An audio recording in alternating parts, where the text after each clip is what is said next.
आज हम आपको श्री नवरात्र दुर्गा व्रत कथा सुनाने जा रहे हैं। इस व्रत में उपवास या फलाहार आदि का कोई विशेष नियम नहीं होता है। प्रातःकाल उठकर स्नान करके मंदिर में जाकर या घर पर ही नवरात्रों में दुर्गा जी का ध्यान करके यह कथा पढ़नी चाहिए। कन्याओं के लिए यह व्रत विशेष फलदायक है। श्री जगदम्बा की कृपा से सब विघ्न दूर होते हैं। कथा के अंत में बारंबार दुर्गा माता तेरी सदा ही जय हो का उच्चारण करें। चलिए कथा शुरू करते हैं। जय माता दी। बृहस्पति जी बोले, हे ब्रह्मा जी, आप अत्यंत बुद्धिमान, सर्वशास्त्र और चारों वेदों को जानने वालों में श्रेष्ठ हो। हे प्रभु, कृपा कर मेरा वचन सुनो। चैत्र, आश्विन, माघ और आषाढ़ मास के शुक्ल पक्ष में नवरात्र का व्रत और उत्सव क्यों किया जाता है? हे भगवान, इस व्रत का क्या फल है? किस प्रकार करना उचित है?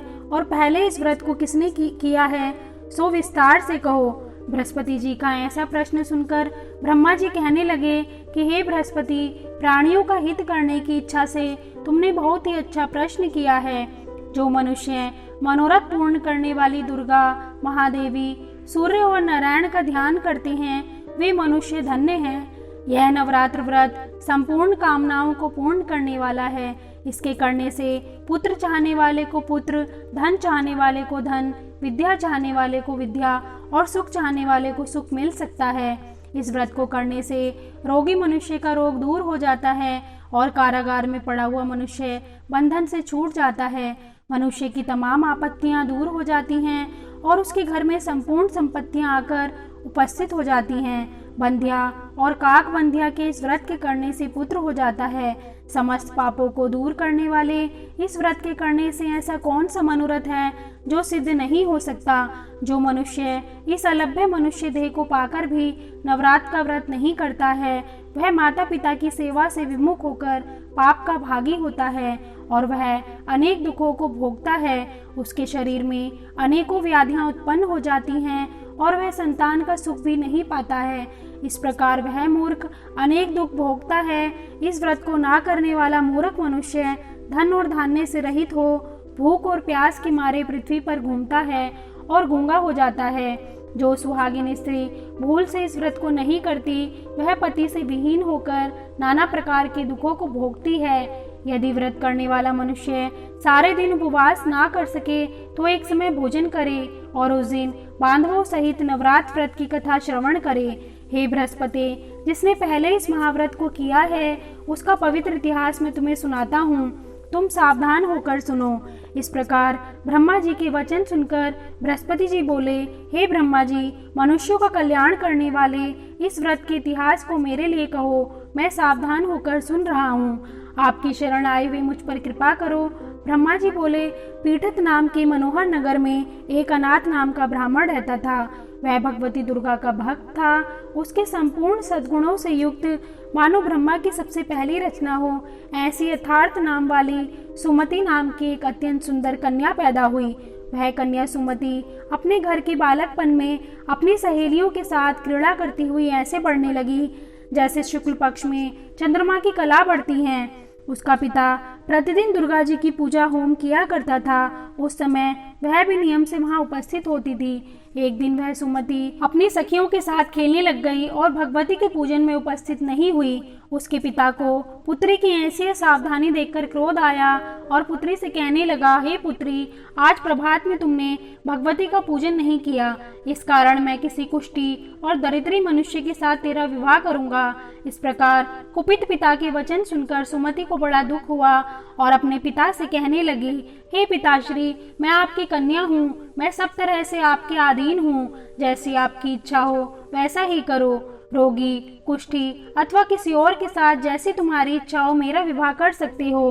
वही जो मेरे भाग्य में होगा। मेरा तो इस पर पूर्ण विश्वास है।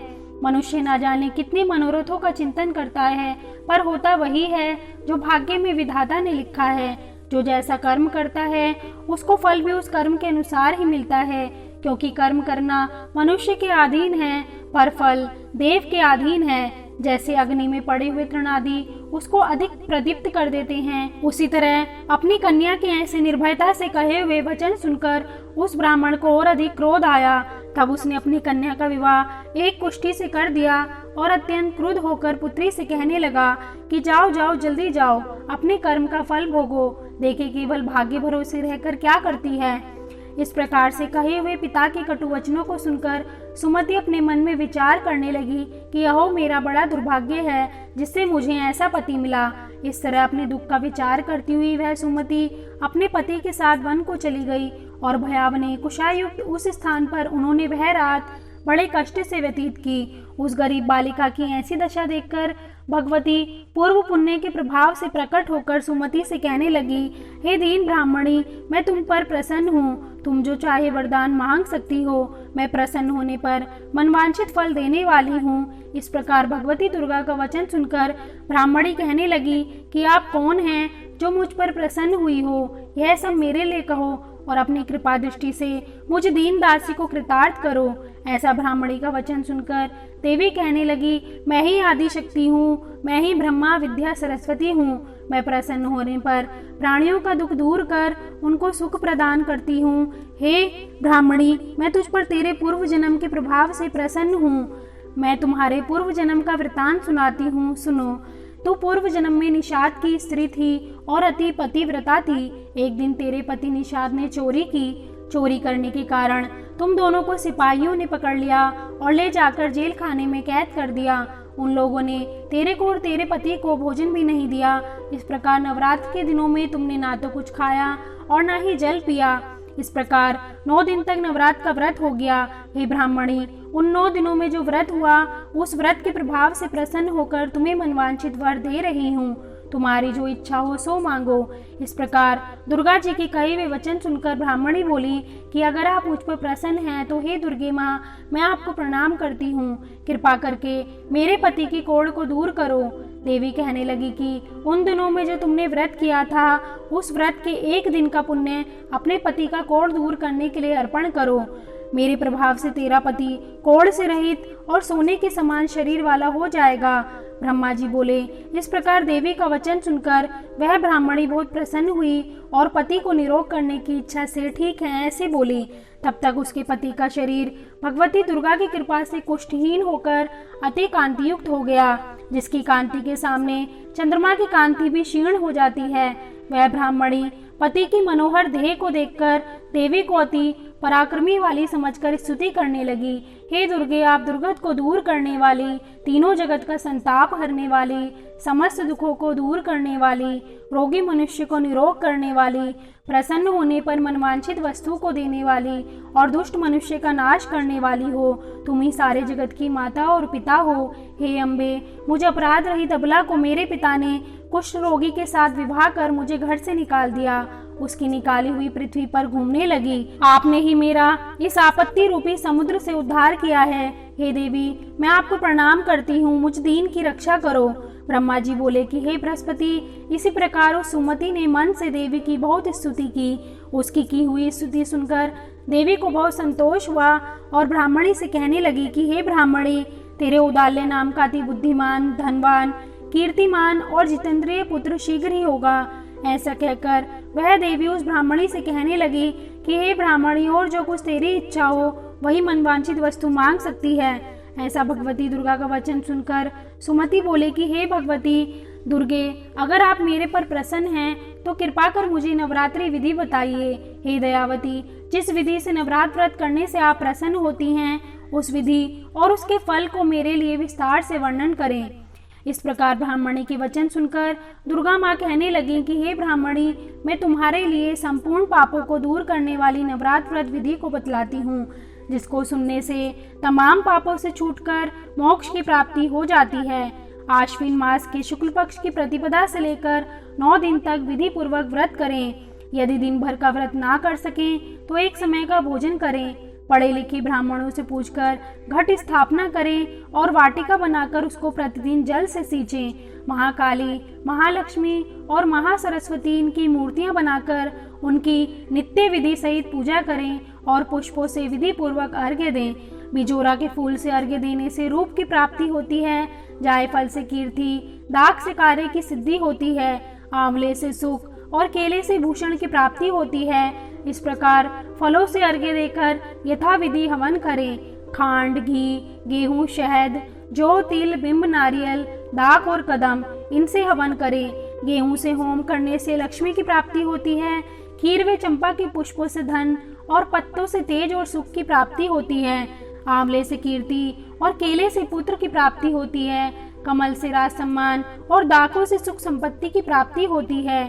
खांड, घी, नारियल, शहद, जौ और तिल, इनसे तथा फलों से होम करने से मनोवांछित वस्तु की प्राप्ति होती है। व्रत करने वाला मनुष्य इस विधान से होम कर आचार्य को अत्यंत नम्रता के साथ प्रणाम करे और यज्ञ की सिद्धि के लिए उसे दक्षिणा दे। इस महाव्रत को पहले बताई हुई विधि के अनुसार जो कोई करता है उसके सब मनोरथ सिद्ध हो जाते हैं। इसमें तनिक भी संशय नहीं है। इन 9 दिनों में जो कुछ दान आदि दिया जाता है उसका करोड़ों गुना मिलता है। इस नवरात्र के व्रत करने से ही अश्वमेध यज्ञ का फल मिलता है। हे ब्राह्मणी, इस संपूर्ण कामनाओं को पूर्ण करने वाले उत्तम व्रत को तीर्थ, मंदिर अथवा घर में ही विधि के अनुसार करें। ब्रह्मा जी बोले कि हे बृहस्पति, इस प्रकार ब्राह्मणी को व्रत की विधि और फल बताकर देवी अंतर ध्यान हो गई। जो मनुष्य या स्त्री इस व्रत को भक्ति पूर्वक करता है वह इस लोक में सुख भोग कर अंत में दुर्लभ मोक्ष को प्राप्त होता है। हे बृहस्पति, इस दुर्लभ व्रत का महात्म्य मैंने तुम्हारे लिए बतलाया है। ऐसे ब्रह्मा जी का वचन सुनकर बृहस्पति जी आनंद के कारण रोमांचित हो गए और ब्रह्मा जी से कहने लगे, हे ब्रह्मा जी, आपने मुझ पर अति कृपा की जो अमृत के समान इस नवरात्रि व्रत का महात्म्य सुनाया। हे प्रभु, आपके बिना और कौन इस महात्म्य को सुना सकता है। ऐसे बृहस्पति जी के वचन सुनकर ब्रह्मा जी बोले कि हे बृहस्पति, तुमने सब प्राणियों का हित करने वाले इस अलौकिक व्रत को पूछा है, इसलिए तुम धन्य हो। यह भगवती शक्ति संपूर्ण लोगों का पालन करने वाली है। इस महादेवी के प्रभाव को कौन जान सकता है। जय माँ दुर्गा, आपकी सदा ही जय हो। इस तरह व्रत कथा संपन्न हुई। दोस्तों, अगर आपको हमारी वीडियो पसंद आई हो तो कमेंट करके जय माता दी अवश्य लिखें। और अगर आपने हमारे चैनल को अभी तक सब्सक्राइब नहीं किया है तो प्लीज़ इसे सब्सक्राइब कीजिए और वीडियो को लाइक एंड शेयर करना ना भूलें। Thank you.